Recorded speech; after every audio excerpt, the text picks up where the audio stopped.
Hello, नमस्कार, जय हिंद दोस्तों। मैं अश्विनी गंगवार स्वागत करता हूं आपके अपने YouTube channel DK career classes में। और कैसे हैं साथियों, कैसी चल रही है आप सब लोग की तैयारी? उम्मीद करता हूं सभी अच्छे होंगे।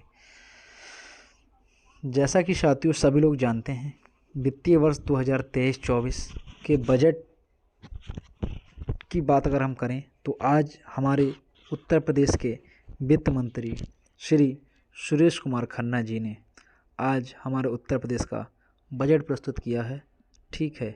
और बजट का भाषण उन्होंने दिया है, तो उसी बजट को आज मैं आपके सामने बताने जा रहा हूं आपके लिए कि ये वित्तीय वर्ष 2023-24 के लिए बजट के क्या क्या अनुमान माननीय वित्त मंत्री जी ने लगाए हैं अपने बजट भाषण में, और क्या क्या शामिल किया है नया बजट में।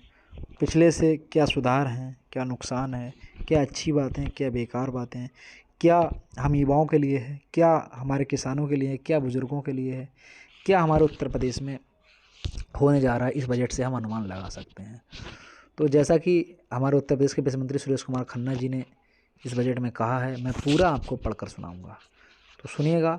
उन्होंने कहा कि माननीय अध्यक्ष जी से उन्होंने ये पढ़ा है बजट अध्यक्ष जी के सामने। तो माननीय अध्यक्ष महोदय, आपकी अनुमति से मैं वित्तीय वर्ष 2023-24 का बजट प्रस्तुत करता हूँ।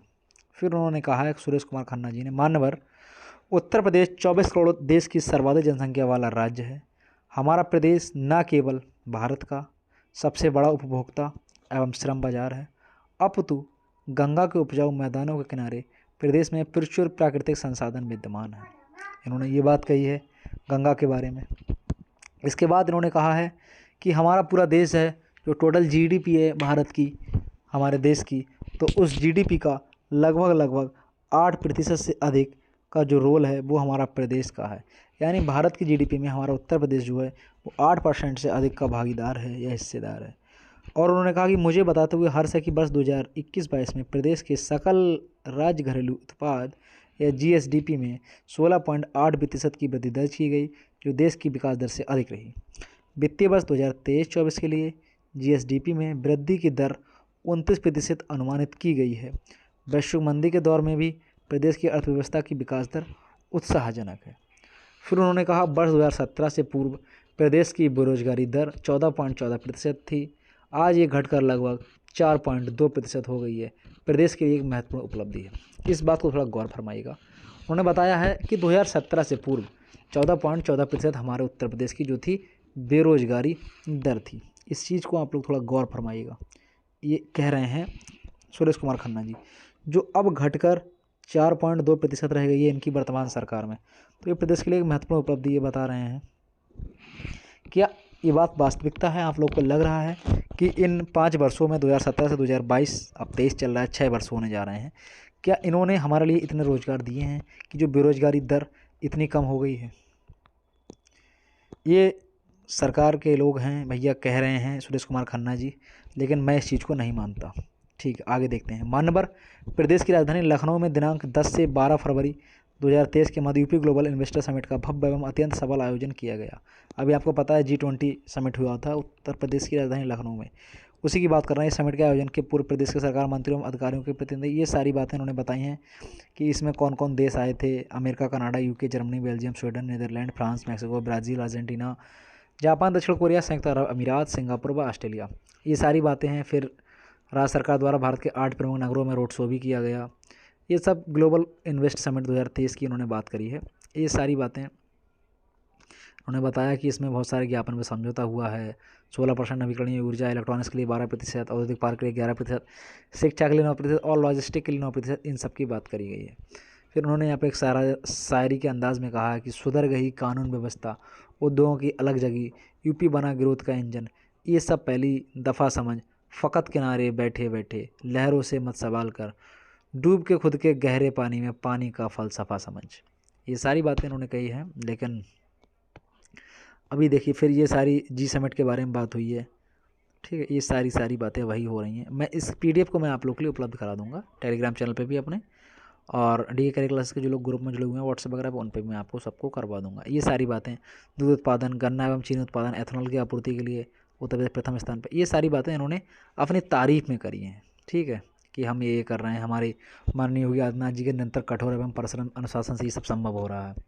फिर उन्होंने ये कहा कि श्रम के जल से राह सदा सिंचती है, गति मसाल आंधी में ही हंसती है, छालों से ही श्रृंगार पथिक का होता है, जो विपरीत परिस्थितियों में चलने के आदी हैं, मंजिल की मांग लहू से ही सजती है।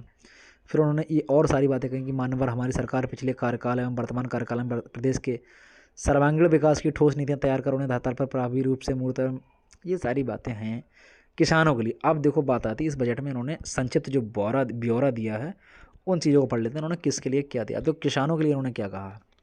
उन्होंने कहा कि हमारी सरकार प्रदेश के लगभग 46,22,000 गन्ना किसानों को वर्ष 2017 से अब तक 1,96,000 करोड़ रुपए से अधिक का रिकॉर्ड गन्ना मूल्य भुगतान कराया गया, जो 2012 से 2017 की अवधि में किए गए कुल गन्ना मूल्य भुगतान का 95,125 करोड़ रुपए से 86,728 करोड़ रुपए अधिक है। देखिए कंपेरिजन कर रहे हैं ये पिछली लास्ट सरकार से अपना, कि हमने साहब इतना ज़्यादा दिया है। अगला, गन्ना उत्पादकता में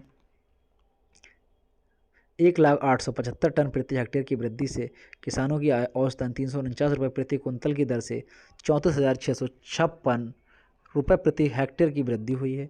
इसके अतिरिक्त गन्ने के साथ अंतर फसली खेती से कृषकों को लगभग 25% की अतिरिक्त आय हुई है। और बता रहे हैं किसानों के बारे में, रबी विपणन वर्ष 2022-23 में 2015 रुपये प्रति क्विंटल गेहूं का न्यूनतम समर्थन मूल्य निर्धारित था। विपणन वर्ष के दौरान 87,991 किसानों से 3.36 लाख मीट्रिक टन गेहूं का क्रय किया गया, जिसके सापेक्ष किसानों के खातों में PFMS पोर्टल के माध्यम से 675 करोड़ रुपए का भुगतान किया जा चुका है। ये सब अपनी तारीफ़ें कर रहे हैं कि उन्होंने क्या क्या करा है, और बता रहे हैं ये खरीफ विपणन वर्ष, ये सारी बातें इन्होंने जो करा है। फिर प्रधानमंत्री किसान सम्मान निधि योजना के अंतर्गत 22-23 में अब तक 51,639.68 करोड़ रुपए से अधिक धनराशि DBD के माध्यम से किसानों के बैंक खातों में सीधे हस्तांतरित की गई है। किसानों को निजी नलकूपों के क्षतिग्रस्त परिवर्तकों को निर्धारित समय पर बदला जा रहा है। डार्क जोन में किसानों को निजी नलकूप कनेक्शन देने पर प्रतिबंध हटाने से 1 लाख किसान लाभान्वित हुए हैं। अब बात आ जाती है महिला एवं बाल विकास की। इन्होंने बजट में क्या कहा है, बालिकाओं के लिए प्रति आमजन की सकारात्मक सोच विकसित करने हेतु संचालित मुख्यमंत्री कन्या सुमंगला योजना के अंतर्गत प्रति लाभार्थी को रुपये 15,000 तक की धनराशि से लाभान्वित किया जा रहा है। वित्तीय वर्ष 2023-24 हेतु 1,050 करोड़ रुपए की व्यवस्था प्रस्तावित है। इस वर्ष मुख्यमंत्री कन्या सुमंगला योजना के लिए इन्होंने जो बजट निकाला 1,050 करोड़ रुपए की व्यवस्था इन्होंने इसमें प्रस्तावित की है। सभी वर्गों की पुत्रियों की शादी के लिए संचालित मुख्यमंत्री सामूहिक विवाह योजना हेतु 600 करोड़ रुपए की व्यवस्था प्रस्तावित है। OBC के निर्धन व्यक्तियों की पुत्रियों की शादी अनुदान योजना हेतु 150 करोड़ रुपए की व्यवस्था प्रस्तावित है, ये बताया है। ग्रामीण महिलाओं की स्वावलंबी बनाने के लिए महिला सामर्थ्य योजना के अंतर्गत महिला स्वयं सहायता समूह के माध्यम से गठन किया गया है। योजना हेतु वित्तीय वर्ष 2023-24 के बजट में 63 करोड़ रुपए की व्यवस्था प्रस्तावित की है। जो निराश्रित महिलाएं हैं, विधवाओं के भरण पोषण के लिए अनुदान उन्होंने करा है। 32,62,000 निराश्रित महिलाओं को पेंशन दी जा रही है। इस हेतु वर्ष 2023-24 के बजट में 4,032 करोड़ रुपए की व्यवस्था प्रस्तावित है। प्रधानमंत्री सुरक्षित मातृत्व योजना के तहत गर्भवती महिलाओं एवं धात्री माताओं को लाभान्वित किया जा रहा है। प्रदेश में जननी सुरक्षा योजना, जननी शिशु सुरक्षा कार्यक्रम, बाल स्वास्थ्य कार्यक्रम आदि संचालित हैं। ये सारी बातें देखो चल रही हैं। इसके बाद ही देखो महिलाओं, अगर युवाओं की बात करें हम लोग, ये थोड़ी सी ठीक काम करा है इन्होंने, हमारी योगी सरकार ने, कि प्रदेश में कानून एवं शांति व्यवस्था को दृष्टिगत रखते हुए महिलाओं की अधिक से अधिक भागीदारी सुनिश्चित करने हेतु 3 महिला PAC बटालियन का गठन किया जा रहा है। यानी PAC में अभी तक सिर्फ पुरुषों की भर्ती होती थी, अब PAC में जो पुलिस की होती है उसमें अब महिलाओं को भी लिया जाएगा। 3 महिला PAC बटालियन का गठन किया जा रहा है। ये थोड़ा सा कानून व्यवस्था के लिए अच्छा कार्य है। अब युवाओं की बात करें तो हम स्वामी विवेकानंद युवा सशक्तिकरण योजना के पात्र छात्र छात्रा को टैबलेट स्मार्टफोन देने हेतु वित्तीय वर्ष 2023-24 के बजट में 3600 करोड़ रुपये की व्यवस्था प्रस्तावित है। क्या करेगा युवा भैया इस टैबलेट का और इस स्मार्टफोन का, आप लोग जानते ही हैं। पिछले करीब 10-12 वर्षों से हमारे उत्तर प्रदेश में टैबलेट, स्मार्टफोन, मोबाइल, लैपटॉप बांट रहे हैं। अखिलेश जी ने भी बांटे, इन्होंने भी बांटे, ये भी बांट रहे हैं। क्या आपको लगता है वास्तविकता में युवा इससे सशक्तिकरण हुआ है, युवाओं ने उनका लाभ लिया है? मुझे नहीं लगता। गाँव में, बहुत सारे गांव में अभी भी बिजली की व्यवस्था अच्छे से नहीं है, बहुत सारे गांव में अभी भी इंटरनेट की मुहैया नहीं है। तो बहुत सारे बच्चे क्या करते हैं, इन सारी चीज़ों से नेगेटिविटी का शिकार होते हैं, गलत चीज़ों में भी पड़ रहे हैं। ये चीज़ें मैं देख रहा हूँ। और निजी तौर पे मैं कहना चाहूँगा इस सब योजना का कोई मतलब नहीं है। आप क्या कीजिएगा, मेरे अगर आप बात माने तो आप हमारे युवाओं के लिए जो कॉलेज बना रहे हैं, अच्छे अच्छे मेडिकल कॉलेज बना रहे हैं, अच्छे इंजीनियरिंग कॉलेज बना रहे हैं, और जो बच्चा हमारा युवा पढ़ रहा है 12th करके अगले क्लासों में आ रहा है, तो उनके लिए आप इससे बेहतर है कि आप उनके लिए एजुकेशन फ्री कीजिए, स्कॉलरशिप टेस्ट लगाइए, बच्चे क्वालिफाई करें और उसके अलावा अपनी वो पढ़ाई को अगले कंटिन्यू कर सकें। लेकिन इन सबसे स्मार्टफोन टैबलेट से इनसे बच्चों को कोई लाभ नहीं है। ठीक है, ये फालतू का आपका 3600 रुपये का बजट की व्यवस्था आपने प्रस्तावित करी है। अगला, उत्तर प्रदेश स्टार्टअप नीति 2020 के अंतर्गत कृषि, चिकित्सा एवं स्वास्थ्य, ऊर्जा, खाद्य, शिक्षा, पर्यटन, परिवहन आदि क्षेत्रों में स्टार्टअप को बढ़ावा दिया जा रहा है। प्रदेश में 50 इनक्यूबेटर तथा 7200 स्टार्टअप कार्यरत हैं।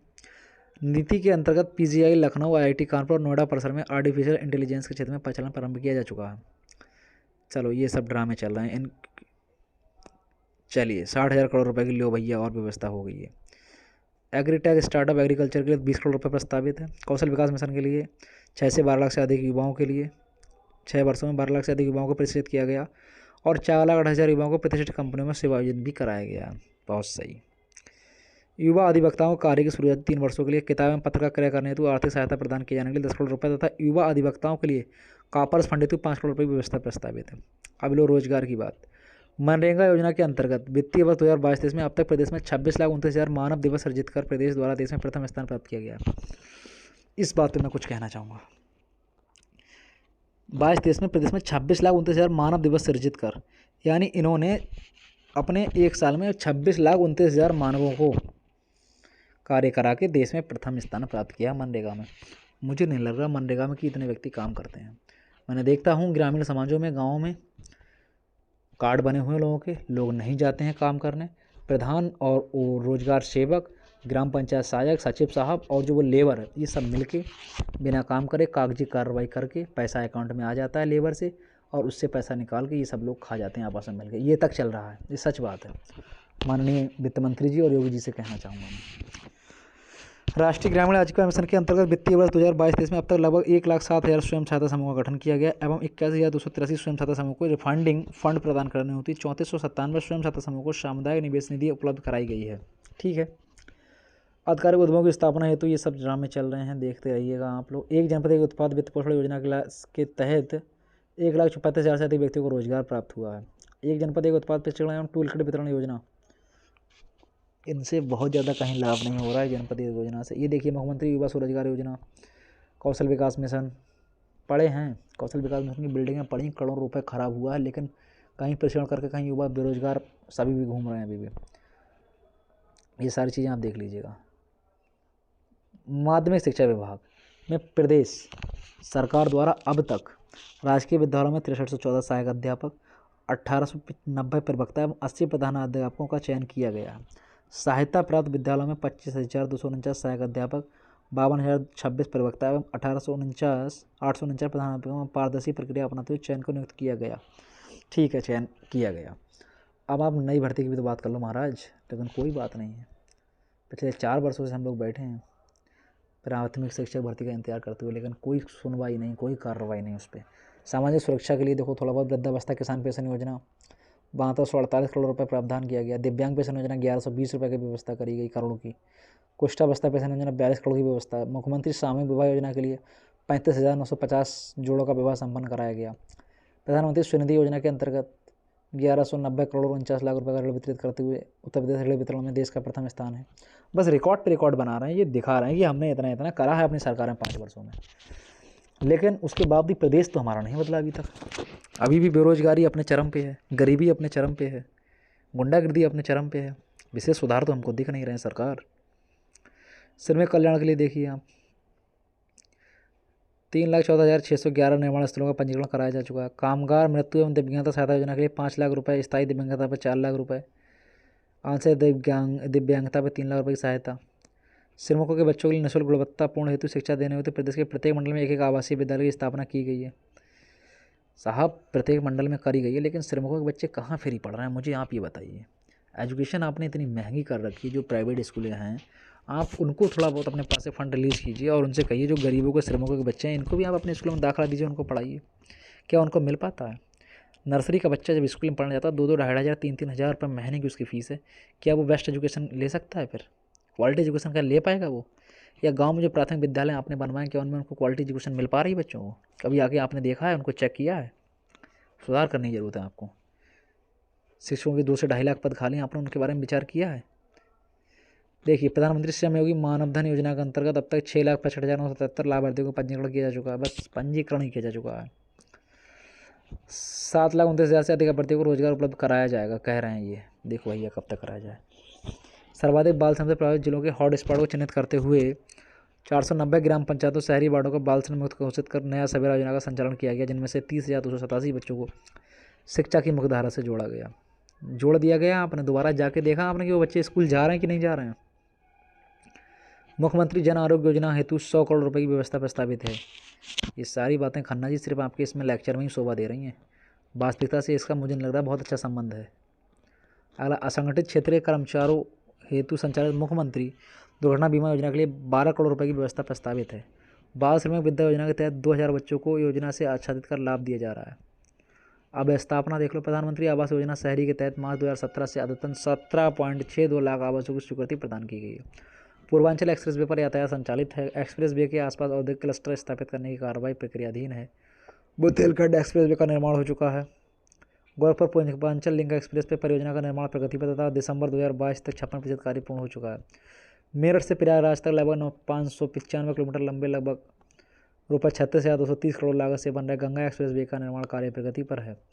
2023-24 के बजट में झांसी लिंक एक्सप्रेस वे तथा चित्रकूट लिंक एक्सप्रेस वे की नई परियोजनाओं के प्रारंभिक चरण हेतु 235 करोड़ रुपये की व्यवस्था प्रस्तावित है। ये सारे कॉरिडोर एक्सप्रेस वे बन रहे हैं भैया, देख रहे हो। Gorakhpur link express, Yamuna express way. चलो ठीक है, कुल मिला के हमारे देश की तरक्की होगी अगर ये सारे बनेंगे। यमुना एक्सप्रेस वे में देखिए क्या है, औद्योगिक विकास प्राधिकरण द्वारा 1,000 एकड़ भूमि पर अंतर्राष्ट्रीय फिल्म सिटी की स्थापना की जा रही है। यमुना एक्सप्रेस वे पर फिल्म सिटी से लगभग 10,000 करोड़ रुपये से अधिक का निवेश की संभावना के साथ साथ रोजगार एवं वाणिज्यिक गतिविधियों में वृद्धि होगी। ये सारी चीज़ें आप पढ़ लेना। कानून व्यवस्था देखिएगा, बता रहे हैं हमने बहुत सुधार दिए। जनवरी 2022 से नवंबर 2022 तक 2016 के सापेक्ष में आलोच अवधि में डकैती 69.83%, लूट में 63.49%, हत्या में 33%, बलवा में 53%, गृह वेदन में 5.59%, चोरी में 17%, रोड हेल्प में 100% व फिरौती अपराध में 44% की कमी आई है। अपराधों पर अंकुश लगाए जाने हेतु निरंतर प्रयास किए जा रहे हैं। ठीक है साहब, अच्छी बात है। महिलाओं के विरुद्ध घटित अपराधों में दहेज मृत्यु में 15%, बलात्कार में 21%, अपहरण में 9% की कमी आई है। बहुत ज़्यादा कमी आ गई 5 सालों में साहब। महिलाओं के विरुद्ध घटित होने वाले अपराधों में पुलिस द्वारा नियंत्रण हेतु निरंतर प्रयास किए जा रहे हैं। प्रदेश में एंटी भूमाफिया पोर्टल पर अवैध कब्जे से संबंधित 3,41,236 शिकायतें प्राप्त हुई, जिनमें से 3,39,500 शिकायतें निस्तारित की गई हैं। साहब मत कहलवाइए, मुँह मत खुलवाइए हमारा। अधिकतर तो भूमाफिया आपके अपने लोग हैं, ठीक है, और आप एंटी भूमाफिया पोर्टल पर अवैध कब्जे से संबंधित की बात करते हैं। कहना नहीं चाहिए मुझे, लेकिन कहना पड़ गया आपकी ये बात सुन के मुझे। अवैध कब्जे आप छुड़वा रहे हैं, उन्हीं का छुड़वा रहे हैं जो आपके लोग नहीं हैं। बाकी 50% से ज़्यादा आपके लोगों के अवैध कब्जे हैं। ठीक है, वर्तमान में भूमाफिया जेल में है, जो भी है। साइबर क्राइम कर्तव्य पालन के दौरान शहीद मृत पुलिसकर्मी एवं उत्तर प्रदेश के राजमूल निवासी केंद्रीय अर्धसैन्य बलों एवं भारतीय सेना में कार्यरत रहते हुए 76 शहीद मृत कर्मियों के आश्रितों को 17,96,00,000 रुपये की आर्थिक सहायता प्रदान की गई। चलो ये अच्छा कार्य किया आपने साहब। जो आप अच्छा कहेंगे करेंगे उसको मैं अच्छा मानूंगा। जो आपके की बात से मैं सेटिस्फाई नहीं तो मैं उसका विरोध करूंगा। हमारा संविधान हमको ये अधिकार देता है, ठीक है। अभिव्यक्ति की स्वतंत्रता हमारे संविधान में व्यक्त की गई है, तो हम कह सकते हैं जो गलत है उसको गलत, सही को सही। पुलिस विभाग के अधिकारियों एवं कर्मचारियों के लिए आवासीय सुविधा उपलब्ध कराए जाने हेतु 1,000 करोड़ रुपये की व्यवस्था बजट में प्रस्तावित है। नवसृजित पुलिस कमिश्नरेट के कार्यालय एवं अनावासीय भवनों की अवधि व्यवस्था हेतु 850 करोड़ रुपये की व्यवस्था। प्रदेश में पुलिस विभाग के अधिकारियों कर्मचारियों की आवासीय सुविधा, भैया ये सारी सुविधा कर दी, लेकिन पुलिस के विभाग में आपने नई भर्ती की तो बात करो। अभी भी पुलिस विभाग में बहुत सारे पद खाली हैं। पिछले 3-4 सालों से सुन रहा हूँ कि पुलिस में कांस्टेबल की भर्ती आएगी, होमगार्ड की भर्ती नहीं आएगी। क्या 2018 के बाद अभी तक पुलिस कांस्टेबल कोई नई भर्ती आई साहब? मंजिल लाख कठिन आए गुजर जाऊंगा, हौसले हार के बैठूंगा तो मर जाऊंगा। लाख रोके अंधेरे मेरा रास्ता, लेकिन मैं जिधर जाऊंगा रोशनी ले जाऊंगा। अच्छी बात कर रहे हैं साहब आप खन्ना जी। चिकित्सा एवं स्वास्थ्य के लिए आपने 12,631 करोड़ रुपये की व्यवस्था प्रस्तावित करा ली है। प्रधानमंत्री आत्मनिर्भर स्वस्थ भारत हेतु 1,655 करोड़ रुपये की व्यवस्था प्रस्तावित कर ली है। प्रधानमंत्री Ayushman Bharat health infrastructure mission योजना के अंतर्गत प्रदेश में ग्रामीण एवं शहरी क्षेत्रों में health wellness centre, critical centre unit, जनपदों में इंटीग्रेटेड पब्लिक हेल्थ लैब की स्थापना national centre for digital control, इन सब चीज़ों के लिए आपने 1527 करोड़ रुपये की व्यवस्था प्रस्तावित कराई है। आयुष्मान भारत के अंतर्गत आपने 400 करोड़ रुपये की व्यवस्था प्राप्त कराई है। 2.34 करोड़ से अधिक लोग इसके लाभार्थी हुए हैं जो पंजीकृत हैं। ठीक है साहब, 407 करोड़ रुपये आपने PSC to health and wellness centre के लिए आपने उपलब्ध कराई है। मातृ वंदना योजना के लिए 320 करोड़ रुपये का बजट आपने प्रस्तावित करा है। आयुष्मान भारत मुख्यमंत्री जन आरोग्य अभियान हेतु 250 करोड़ रुपये का बजट प्रस्तावित किया है। सामुदायिक स्वास्थ्य केंद्रों के उपकरण खरीदने के लिए आपने 100 करोड़ रुपये की व्यवस्था प्रस्तावित की है। और प्राथमिक सामुदायिक स्वास्थ्य केंद्रों के सुदृढ़ीकरण के लिए आपने 15 करोड़ रुपये की व्यवस्था प्रस्तावित की है। चिकित्सा शिक्षा की अगर हम बात करें तो 14 नए मेडिकल कॉलेज की स्थापना संचालन हेतु आपने 1491 करोड़ रुपये की आपने व्यवस्था पारित कराई है। यूपी में एक जनपद एक मेडिकल कॉलेज की योजना के अंतर्गत प्रदेश के 45 जनपद मेडिकल कॉलेज से अच्छित किए जा चुके हैं। 14 जनपदों में मेडिकल कॉलेज निर्माणाधीन हैं। असेवित 16 जनपदों में मेडिकल कॉलेज की स्थापना PPP मॉडल पर की जा रही है। ठीक है, असाध्य रोगों की चिकित्सा हेतु 100 करोड़ रुपये की व्यवस्था। Uttar Pradesh institute of pharmaceutical research and development की स्थापना हेतु 20 करोड़ रुपये की व्यवस्था। ठीक है साहब, मेडिकल में काफ़ी ठीक काम कर रहे हैं आप, अच्छी बात है। औषधि प्रसाधन के लिए आपने 14 मंडलीय कार्यालयों प्रयोगशाला भवन निर्माण मशीनों एवं उपकरणों के लिए 200 करोड़ रुपये की व्यवस्था। ये आपने अवस्थापना औद्योगिक विकास के लिए ITES data centre, ESDM defence insurance, electronic वाहन, इन सब चीज़ों के लिए आपने सुधारात्मक कदम उठाए हैं। ठीक है, 5 लाख से रोजगार सृजन की बात कर रहे हैं आप। ठीक है, 4 लाख करोड़ से अधिक का निवेश हो चुका है, बहुत सही। फार्मा पार्कों के लिए आपने 25 करोड़ रुपये की व्यवस्था प्रस्तावित कराई है। सूक्ष्म लघु एवं मध्यम उद्यम के लिए निर्यात प्रोत्साहन दे रहे हैं आप। ठीक है, बहुत सारे रोजगार आप देंगे। 200 करोड़ रुपये की आपने व्यवस्था प्रस्तावित कराई है। सड़क एवं सेतु के लिए खैर आपने अच्छा कार्य किया है, इसके लिए हम आपकी तारीफ़ करते हैं। ठीक है, सिंचाई एवं जल संसाधन के लिए भी ठीक चल रहा है सब कुछ, बहुत सारी योजनाएं आपने चलाई हैं। नमामि गंगे एवं ग्रामीण जलापूर्ति की बात करते हैं, क्योंकि भैया ये एक अच्छी योजना है हमारी केंद्र सरकार की और राज्य सरकार भी इसमें साथ दे रही है। वर्ष 2022-23 में जल जीवन मिशन के अंतर्गत राज्य सरकार द्वारा 19,500 करोड़ रुपये का बजट प्रावधान किया गया है।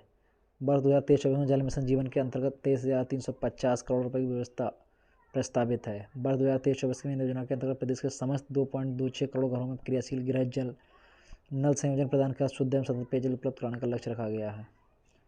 भैया ये बताइए, हमारे उत्तर प्रदेश में जो हमारे तराई के ज़िले हैं, यहाँ पानी की उपलब्धता अच्छी खासी, कोई दिक्कत नहीं है, फिर आप ये क्यों भैया गांव-गांव में हर जल शक्ति मिशन योजना पहुंचा रहे हैं? क्यों हर गांव में आपने गलियां खोद के रख दी हैं, है ना? रोडों को सब तोड़ के रख दिया, टंकियां बनवाई जा रही हैं। क्या मतलब है आपको ग्रामीण पेयजल कार्यक्रम के अंतर्गत इतना पैसा इन्वेस्ट करने की, 455 करोड़ रुपये आपको लगाने की? कोई मतलब नहीं है भैया। हमारे ज़िलों में पानी की कमी नहीं है इधर हमारे क्षेत्र में। हाँ, उत्तर प्रदेश के उन जिलों में आप योजना चलाइए जैसे बुंदेलखंड है, पूर्वांचल है, जहाँ वास्तविकता में पानी की कमी है, जहाँ वास्तविकता में सूखाग्रस्त शहर है, या जहाँ वास्तविकता में पानी प्रदूषित है, आपको वहाँ ही व्यवस्था करनी चाहिए। नागरिक उड्डयन के लिए 9 एयरपोर्ट क्रियाशील हैं, 80 गंतव्य स्थानों के लिए एयर सर्विस उपलब्ध है। 3 अंतर्राष्ट्रीय एयरपोर्ट क्रियाशील हैं। जेवर और अयोध्या में अंतर्राष्ट्रीय एयरपोर्ट निर्माणाधीन है। शीघ्र ही प्रदेश में 5 अंतर्राष्ट्रीय एयरपोर्ट भी क्रियाशील हो जाएंगे। जेवर एयरपोर्ट में रनवेज की संख्या 2 से बढ़ाकर 5 किए जाने का निर्णय सरकार द्वारा लिया गया है। चलो साहब, 6 एयरपोर्ट और बनना है अलीगढ़, आजमगढ़, मुरादाबाद, श्रावस्ती, चित्रकूट और सोनभद्र में। 5 अंतर्राष्ट्रीय और 16 घरेलू एयरपोर्ट, इस बार कुल 21 एयरपोर्ट क्रियाशील हो जाएंगे उत्तर प्रदेश में। हमारे पंखों में कौन विराम लगा सकता है जब हमें नीति से उड़ने का वरदान मिला है। वाह भाई वाह, शायरी अच्छी कर लेते हैं आप लोग, बहुत सुंदर। ये सारी देखिए, आपकी बिजली की बात हो रही है, योजनाओं की बात हो रही है। फिर एक शायरी मार दी उन्होंने ऊर्जा के ऊपर। सरकार ने ऊर्जा और अतिरिक्त ऊर्जा पर विशेष ध्यान दिया है और ये कहना चाहते हैं सुरेश खन्ना जी, इस चमन को कभी सहरा नहीं होने दूंगा, मर मिटूंगा मगर ऐसा नहीं होने दूंगा, जब तलक मेरी पलकों पे दिए हैं रोशन, अपनी नगरी में अंधेरा नहीं होने दूंगा। बहुत सही, विद्युत और प्रकाश के लिए कह रहे हैं ये चीज़ें। अतिरिक्त ऊर्जा स्रोत के लिए इन्होंने देखो 370 करोड़ रुपये की व्यवस्था करी है। व्यवस्था तो बहुत तगड़ी तगड़ी चल रही है इनकी भाई साहब। नगर विकास, प्रधानमंत्री स्वास्थ्य योजना, देख रहे हो सारी चीज़ें। ये पूरा बजट आप लोग पढ़ सकते हैं बहुत ध्यान से, चाहें तो मैं आपके लिए व्हाट्सअप करूँगा, सबके लिए टेलीग्राम भी करूँगा, इसको पढ़िएगा आप। बस इसमें मैं ये ढूंढ रहा हूँ, इसमें हमारे युवाओं के लिए विशेषतर नए रोजगार के सृजन की बात कहाँ करी गई है। जो 2023-24 का बजट आ गया है, अगले 23 में इलेक्शन है और 24 में, ये देखिए दूध विकास, ठीक है, पशुपालन, मत्स्य उद्यान, सहकारिता, खाद्य एवं ग्राम उद्योग, ये बस अपना बजट दिखा रहे हैं, हथकरघा एवं वस्त्र उद्योग कि हम इतना इतना बजट पारित कर रहे हैं और हम ये काम करेंगे। IT, बेसिक शिक्षा, ये देखो पॉइंट की बात आई निकल के। तो भैया इस बजट में 2023-24 का ये बजट तो दिखा रहे थे करोड़ का, लेकिन इस बजट के अंतर्गत नए स्वरोजगार का सर्जन, नए रोजगार के सर्जन की बात कहाँ करी जा रही है। हम लोग पिछले 4 वर्षों से प्राइमरी बेसिक शिक्षा की बात जो चल रही है, बेसिक शिक्षा में जो 2 लाख से अधिक पद खाली हैं बताए जा रहे हैं, तो उन पदों को भरने की बात कब करी जाएगी सुरेश खन्ना जी, माननीय योगी जी, आदित्यनाथ जी। अब देखो बेसिक शिक्षा में इन्होंने क्या बताया। प्राथमिक शिक्षा के, इसको ध्यान दीजिएगा, सबसे ज़्यादा बस मेन पॉइंट यही है। शिक्षा की बात करें, बेसिक शिक्षा की बात करें, प्रारंभिक शिक्षा के सार्वभौमिक लक्ष्य की प्राप्ति हेतु हमारी सरकार संकल्पबद्ध है। प्रदेश में बेसिक शिक्षा के अधीन शासकीय आशाकीय लगभग 2,23,712 विद्यालय संचालित हैं, जिनमें सभी बच्चों के लिए 1 से 3 किलोमीटर की परिधि में विद्यालय की सुविधा उपलब्ध है। ये तो पिछले 20 सालों से है। समग्र शिक्षा अभियान हेतु 20,255 करोड़ की व्यवस्था प्रस्तावित है। ठीक है। आवासन कायाकल्प के अंतर्गत बेसिक शिक्षा परिषद द्वारा संचालित प्राथमिक एवं उच्च प्राथमिक विद्यालयों में अवस्थापना सुविधाओं का विकास एवं उन्हें स्मार्ट विद्यालयों के रूप में विकसित करने की योजना। इस हेतु वित्तीय वर्ष 2023-24 के बजट में 1,000 करोड़ रुपए की व्यवस्था की गई है। बहुत सुंदर बात। केंद्र सरकार से सहायता PM श्री प्रधानमंत्री स्कूल फॉर राइजिंग इंडिया नामक नई योजना प्रदेश में क्रियान्वित किए जाने हेतु 510 करोड़ रुपए की व्यवस्था की गई है। ग्राम पंचायत एवं वार्ड स्तर पर डिजिटल लाइब्रेरी की स्थापना की योजना हेतु 300 करोड़ रुपए की व्यवस्था की गई है। अब प्राथमिक का विद्यालय का बच्चा क्या डिजिटल लाइब्रेरी समझेगा? क्या डिजिटल लाइब्रेरी से कुछ लाभ ले पाएगा? 300 करोड़ रुपए आपने उसमें लगाने की बात कर रहे हैं आप। गरीबी रेखा से ऊपर से लगभग 28 लाख छात्र छात्राओं को निःशुल्क यूनिफॉर्म वितरण हेतु 50 करोड़ रुपए की व्यवस्था की गई है। परिषदीय विद्यालयात्मक एवं उच्च प्राथमिक विद्यालयों के कक्षा 1 से 8 तक के अध्ययनरत लगभग 2 करोड़ छात्र छात्राओं को उपयोग निःशुल्क स्वेटर एवं जूता मोजा उपलब्ध कराने हेतु 650 करोड़ रुपए की व्यवस्था प्रस्तावित की गई है। यार ये तो हर साल का है आपका, ये तो आपको देना ही देना है बच्चों के लिए। कक्षा 1 से 8 तक के छात्र छात्राओं को निःशुल्क स्कूल बैग उपलब्ध कराए जाने 350 करोड़ रुपए की व्यवस्था की गई है। ये सब बताने की जरूरत है यहाँ पे, इकट्ठा आप बता देते। बनटांगिया गांव में प्राथमिक एवं उच्च प्राथमिक विद्यालयों के संचालन निर्माण हेतु 11 करोड़ रुपए की व्यवस्था की गई है। निःशुल्क एवं अनिवार्य बाल शिक्षा अधिकार अधिनियम 2009 के अंतर्गत अलाभित समूह एवं दुर्बल वर्ग के बच्चों को वित्तीय वर्ष 2023-24 में प्रवेश दिलाए जाने हेतु 40 करोड़ रुपए की व्यवस्था की गई। अब सारी व्यवस्था उन्होंने दिखा दी, लेकिन कभी इन्होंने ये नहीं दिखाया कि हमारे यहाँ शिक्षा का छात्र अनुपात कितना है, उत्तर प्रदेश में कितने टीचरों की वैकेंसी खाली है, कितने पद खाली हैं, कितने बच्चे पढ़ रहे हैं तो उनमें कितने टीचर उपलब्ध हैं, ये नहीं बताएंगे कभी। सिर्फ तारीफ के पुल बांधेंगे, अपनी कमियां कभी नहीं गिराएंगे। माध्यमिक शिक्षा में भी यही सेम बातें हैं कि 1240 विद्यालय संचालित हैं, इतना इन्होंने बजट बढ़ाया है, प्रस्तावित हैं ये सारी। 500 करोड़ रुपये की व्यवस्था करी गई है। देखो 300 करोड़ रुपये की इधर डिजिटल लाइब्रेरी करी गई है, 1003 करोड़ की समग्र शिक्षा अभियान के लिए करी गई है, संस्कृत विद्यालयों के लिए 100 करोड़ करी गई है, पर्यटन अलंकार योजना के लिए 500 करोड़ व्यवस्था करी गई है।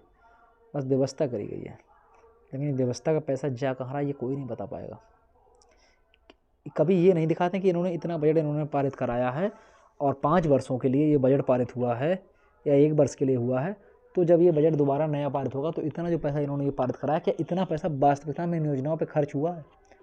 और जो पैसा इन्होंने बचाया वो पैसा कहाँ गया, ये कोई नहीं बताता है किसी भी सरकार में। ये देखो उच्च शिक्षा में वर्तमान में 19 राज्य विश्वविद्यालय, 1 मुक्त विश्वविद्यालय, 1 डीम्ड विश्वविद्यालय, 30 निजी विश्वविद्यालय, 172 शासकीय महाविद्यालय, 331 सहायता प्राप्त आशाकीय महाविद्यालय एवं 7372 सुसज्जित महिला महाविद्यालय संचालित हैं। नैक रैंकिंग में लखनऊ गोरखपुर विश्वविद्यालय को डबल प्लस श्रेणी प्राप्त हुई है। ये सारी बातें हैं, इनसे हमको कोई मतलब नहीं है। 50 करोड़ रुपये की देखो विंध्यवासिनी विद्यालय बन रहा है। देवीपाटन माँ पटेश्वरी देवी राज्य विश्वविद्यालय के लिए 50 करोड़ रुपये व्यवस्था है। मुरादाबाद मंडल में राज्य विश्वविद्यालय के लिए 50 करोड़ रुपये व्यवस्था है। प्रावैधिक कला के लिए देखो ये सारी चीज़ें चल रही हैं। तो भैया ये सारी चीज़ें चल रही हैं, पॉलिटेक्निक, व्यावसायिक शिक्षा, ये सारी चीज़ें बन रही हैं। शिक्षा प्रोत्साहन 70 करोड़ रुपये, खेल इंडिया यूनिवर्सिटी गेम्स के 30 करोड़ रुपये, 50 करोड़ रुपये, ये सारी चीज़ें हैं। देखो मैं पंछी तूफानों में रहा बनाता, मेरा राजनीति से केवल इतना नाता, तो मुझे रोकते हो अवरोध बिछाकर, मैं इसे हटाकर आगे बढ़ता जाता। संस्कृति एवं धर्मार्थ कार्य के लिए देखो BHU में काशी हिंदू विश्वविद्यालय में वैदिक विज्ञान केंद्र की स्थापना।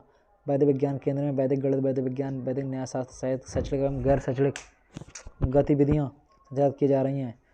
अयोध्या में श्री राम जन्मभूमि निर्माण के लिए फलस्वरूप प्रकटों की संख्या में संभावित वृद्धि से 3-5 मार्गों पर चौड़ीकरण एवं सौंदर्यीकरण का कार्य, 6 स्थानों पर पार्किंग, जन सुविधाएं, ये सारी बातें। मिर्जापुर माँ विंध्यवासिनी देवी मंदिर, माँ अष्टभुजा देवी मंदिर, काली खो मंदिर का जीर्णोद्धार।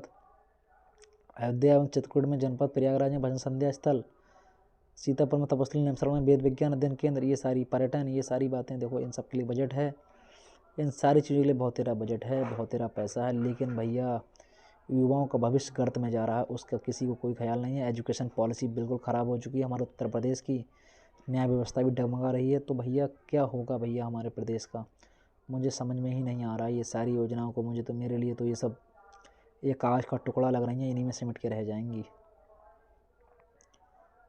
तो इन सब चीज़ों का देखिए एक रिजल्ट, वंदे मातरम इन्होंने कह दिया, आज की तारीख पड़ी है। देखो मैं कुल मिला के पूरा बजट मैंने पढ़ा था, मैंने सोचा फिर इस पर वीडियो बना दूँ। मैं इस निर्णय पर लिख रहा हूँ गहनता से पढ़ने के बाद।